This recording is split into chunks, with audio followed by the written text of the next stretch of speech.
I transitioned when I was 19, the way some people move across the country, suddenly, publicly, and with the kind of private terror that doesn't show up in the photos.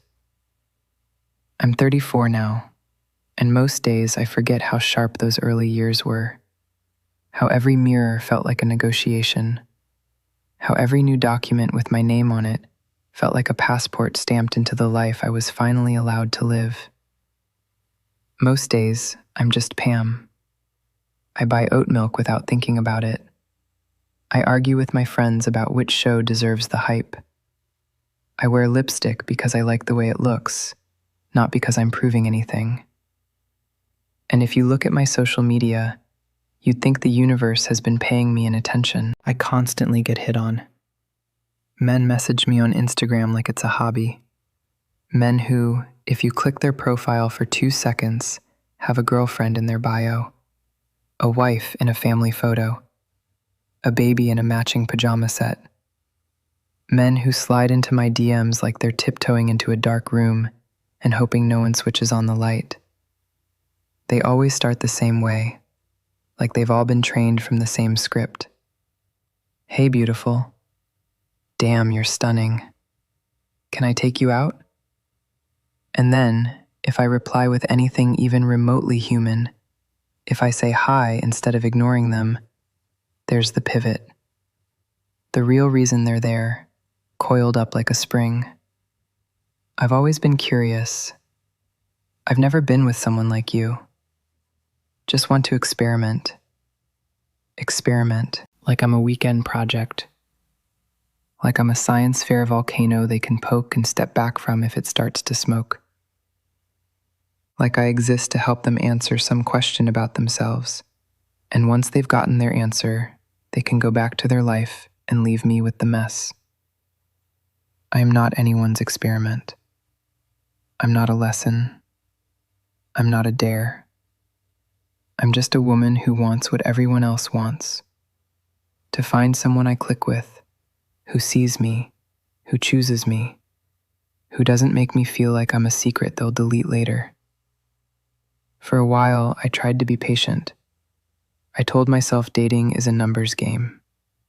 I told myself that if I just kept showing up, kept swiping, kept agreeing to coffee or dinner or one drink, something would eventually land on solid ground. But the pattern was exhausting in a way I couldn't explain to people who hadn't lived it. It was usually the same story, just with different faces and different restaurants. A straight guy would like me. He'd flirt confidently, like he wasn't scared of anything. We'd go out. He'd be charming, too charming sometimes, like he was trying to convince himself as much as me. I'd start to like him, and that part always surprised me. Not because he was special, but because letting myself feel hopeful felt like walking into traffic with my eyes half closed. Then we'd hook up. I don't mean anything graphic. I mean the normal, adult intimacy people share when they think they're building something. The kind where you laugh when someone bumps their knee on the bed frame. The kind where you breathe out afterward and think, okay, maybe this is real. And then the freak out would come. Not always immediately. Sometimes it waited a day, or 3, or until the moment I texted something simple like, I had a good time last night. That's when the tone would change. Short replies, slow replies, a sudden, busy week. A new stiffness in the words, like his phone had turned into a courtroom. Eventually, it would spill out, the panic dressed up as certainty. I'm not into this. I'm actually super straight. I just don't think I can do this. And then, the part that always made my stomach drop, not because I didn't expect it, but because it still hurt every time. I'm not gay. As if liking me turned him into someone he'd been taught to fear. As if my womanhood was a trap. As if I'd stolen something from him by being desired. They would say it in so many different ways, but it always meant the same thing.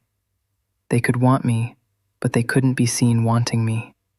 They could touch me in the dark, but they couldn't hold my hand in daylight. They could chase me, but they couldn't choose me. And I got so tired of being the place they went to wrestle with their ego. I'd come home after those endings and stand in my bathroom, washing my face like I could scrub away the shame they kept trying to leave on my skin. I'd look at myself, at the curve of my cheek, the softness in my eyes, the body I'd fought so hard to inhabit, and I'd feel this simmering anger, not at myself, but at the world that kept telling men that attraction was a threat. I started to dread my own phone. Every notification felt like a coin flip, compliment or insult, desire or disgust, obsession or silence. It was like dating had turned into a game where the rules changed halfway through, and I was always the one paying for the confusion. So I decided I needed a break. I told my friends I was taking a break from men.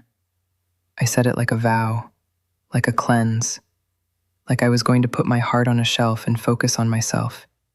Gym, career, sleep, therapy, skincare, all the things people list when they're trying to sound like they're thriving. And I tried. I really tried. I got serious about my workouts. I started going to the gym at the same time each morning, when the air still felt clean and the treadmills were mostly empty. I put my headphones on and made my world smaller on purpose. I took my protein shake like it was medicine. I watched my form in the mirror and told myself I was building more than muscle. I was building peace. And then I met him.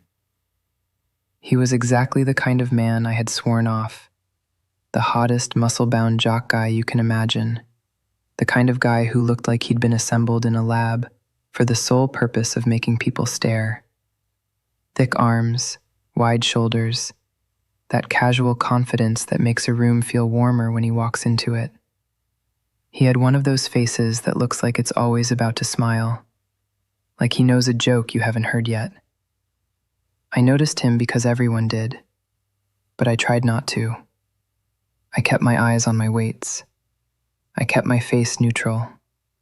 I told myself, "You are here for you." Then he approached me like he didn't have a single doubt in the world. "Hey," he said, pulling one earbud out of his ear. "I see you here a lot. You're killing it." I'm not immune to compliments. I'm just careful with them. "Thanks," I said. "So are you." He grinned like I'd handed him a green light. He introduced himself, asked my name, and didn't flinch or do that weird thing some men do where they act like they're being brave just by speaking to me. He was normal, flirty, interested. When he asked me out, I laughed, actually laughed, because it felt like the universe was testing my new break from men policy. "I'm taking a break from dating," I told him, honest. He tilted his head. "Okay," he said. "What if we just grab a smoothie after this and talk? No pressure." No pressure. That phrase should have been a red flag.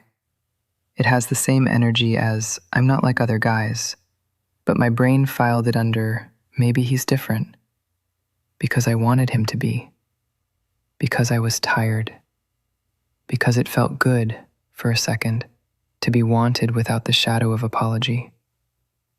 We texted. We went out. 2 nights, then 3. It was easy in the way things are easy when you're still in the honeymoon of not knowing each other's sharp edges. He touched my lower back when we walked into a restaurant, a casual claim that made my cheeks warm.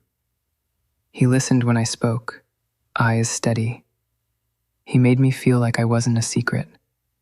By the 4th date, I was letting myself hope, which is always the moment the universe chooses to yank the floor out from under you. He invited me back to his place. We kissed in his doorway, that kind of kiss that turns your thoughts into fog. We moved toward the bedroom like we'd been pulled by gravity. I remember the way his hands trembled a little, not with fear, but with hunger. I remember thinking, please Please don't let this be another story where I end up feeling like a mistake. And then, I'm going to say this plainly, because it still feels like a movie scene my brain can't fully accept. His wife walked in. Not a girlfriend, not a roommate, not a friend. His wife. She came into the room like a thunderclap. There was the sound of the door, the sudden light from the hallway, the sharp intake of breath. The moment stretched into something surreal, like the air turned thick. I sat up so fast my heart felt like it hit my ribs. He scrambled, swearing, pulling sheets like they could erase reality. His face went white. Her face went harder than white. It went still, like shock had iced over every expression. "What the hell is this?" she demanded, voice shaking in the way rage shakes when it's trying not to break. He started talking immediately, a flood of excuses. It's not what it looks like, which is always what people say when it is exactly what it looks like. I grabbed my clothes with hands that wouldn't stop trembling. I wasn't embarrassed about my body. I was embarrassed about being lied to, being dragged into someone else's collapse. I didn't argue. I didn't try to explain who I was or what I wasn't. I didn't defend myself like I was on trial. I just said, I didn't know, because that was the only truth that mattered, and I left. I walked out into the night with my cheeks burning and my throat tight, and I felt this cold clarity settle over me like a coat. That's it, I told myself. That's the end. I'm done. No more men who aren't sure. No more men who want me in secret. No more men who bring me into their lies. No more men at all, for a while. I threw myself back into my self-improvement like it was a fortress. I worked, I lifted, I ate my meals on time, I posted fewer selfies. I stopped answering DMs unless they were from friends. I was determined to build a life that didn't revolve around being chosen. And then I met Matt.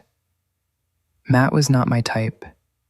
If you'd asked 25-year-old Pam what she wanted, she would have described someone tall, athletic, stylish, confident, someone who looked like he belonged in the same world as the men who'd always chosen me first and questioned it later. Matt looked like someone who belonged in a library. The first time I really noticed him, I was in Starbucks, waiting for my coffee, half distracted and half annoyed at the person in front of me because they were taking forever. Then I saw his laptop as he shifted, and my curiosity snapped me awake. It wasn't just that he had a nice setup. It was that his screen was full of something I didn't recognize right away. Some game world, some complex interface, a puzzle of windows and tabs and notes. It looked like he was building a tiny universe in there. I leaned slightly, trying not to be obvious, and he glanced up, immediately embarrassed like he'd been caught doing something weird. "Sorry," I said automatically, smiling. "I'm not trying to snoop, that looks cool. What is it?" His face lit up with a kind of restrained enthusiasm, like he'd been given permission to be excited. "Oh," he said, pushing his glasses up with one finger. "It's a modding tool. I'm tweaking some code for a game I play. It's kind of nerdy." There it was, the apology, the self-minimizing, the assumption that his interests were something he had to shrink to fit inside other people's expectations. I surprised myself by feeling protective. "It's not nerdy," I said. "It's interesting. You're building something." He blinked like no one had ever framed it that way. "Yeah," he said softly. "I guess I am." We talked while our drinks got made. He asked questions in a way that felt careful and sincere, not like he was collecting information to perform later. He didn't flirt in the loud way men flirt with me. He didn't scan me like I was a prize. He looked at me like I was a person he genuinely wanted to know. and I could tell immediately that he had no clue I was interested. That should have made me laugh. I've spent so much of my life being looked at like a fantasy, a temptation, a taboo. But Matt looked at me like I was real, like he wasn't rehearsing anything, like he wasn't afraid. We ended up sitting at a small table, coffee between us, his laptop closed like a promise to pay attention. He told me he was a professor, one of those young professors who still seemed mildly shocked they were allowed to teach other adults. He said he played video games to decompress, and he said it without shame. He talked about his students with a kind of fond frustration. He used words like fascinating and nuance, like they weren't pretentious, like he actually meant them. I kept waiting for the moment where the conversation would slide into something familiar. The subtle test, the invasive question, the "so, what are you?" that men sometimes try to disguise as curiosity. It didn't come. Instead, he asked me what I loved, what made me feel calm, what I did when I wasn't trying to be impressive. It was disarming in the most dangerous way, because those are the questions that make you accidentally tell the truth. We laughed. We teased each other. He made a joke about his inability to keep houseplants alive, and I told him I'd probably label his spices if I ever stepped into his kitchen. He smiled like he could picture it. When his phone buzzed, he glanced at it and looked apologetic. "I have to run," he said, standing. "But I really enjoyed talking to you." I could see him about to leave without asking for my number, and something in me, some stubborn part that was tired of waiting for things to happen, stood up with me. "Give me your number," I said, like it was the most normal thing in the world. He froze. Oh, he stammered, fumbling with his phone. Yeah, of course." His cheeks turned pink. It was adorable. It was honest. We started texting that night. It wasn't constant or frantic. It was steady. He sent me a photo of a ridiculous meme related to the game he was playing, and I didn't pretend I didn't like it. I asked him questions. He asked me questions back. He didn't disappear for a day and return with a casual "hey," like nothing happened. On our first date, he showed up early. On our second, he brought me a tiny pastry he'd remembered I liked. On our third, he told me he'd had a rough week and didn't try to hide it behind jokes. And somewhere in the middle of all that, I realized I felt safe. Safe doesn't sound sexy when people say it. It sounds like settling. It sounds like you're choosing boring over exciting. But safe is the sexiest thing in the world when you've spent years being treated like a risk. With Matt, I didn't feel like I had to audition for my own relationship. I didn't feel like I had to be perfect or glamorous or constantly reassuring him about what his attraction meant. He liked me. He liked my laugh, my sharp opinions, the way I organized my life like it was a puzzle to solve. He liked me when I was dressed up and when I was in sweatpants with my hair in a messy knot.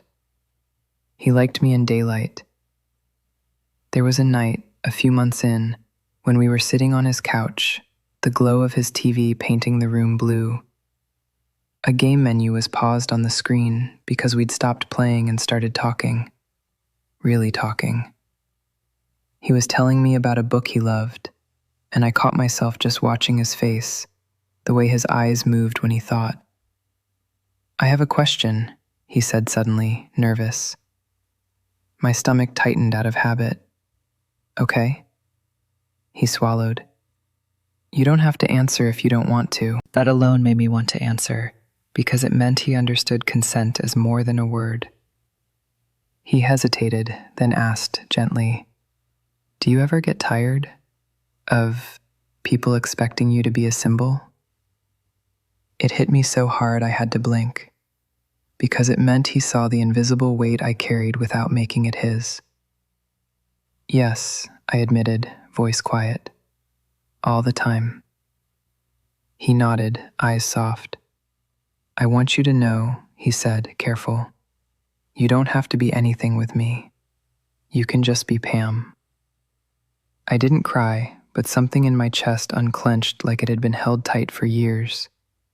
And that was the moment I knew this wasn't another short chapter. This was a life. The proposal happened in a way that was exactly Matt, thoughtful, slightly nerdy, quietly romantic. He didn't rent a billboard or hire a photographer to capture my surprise. He didn't make it a spectacle. Instead, he planned a day that was built out of small truths about us. We went to the same Starbucks where we'd first talked. The barista recognized us and smiled like she'd been watching a slow-burn story unfold. Matt was fidgety the whole time, and I kept thinking he was nervous about work. Then he asked if we could take a walk. We went to a little park near the water, a place where the air always smelled like grass and sunscreen and something sweet from a nearby bakery. We sat on a bench, and he was quiet in that way he got when he was about to say something important.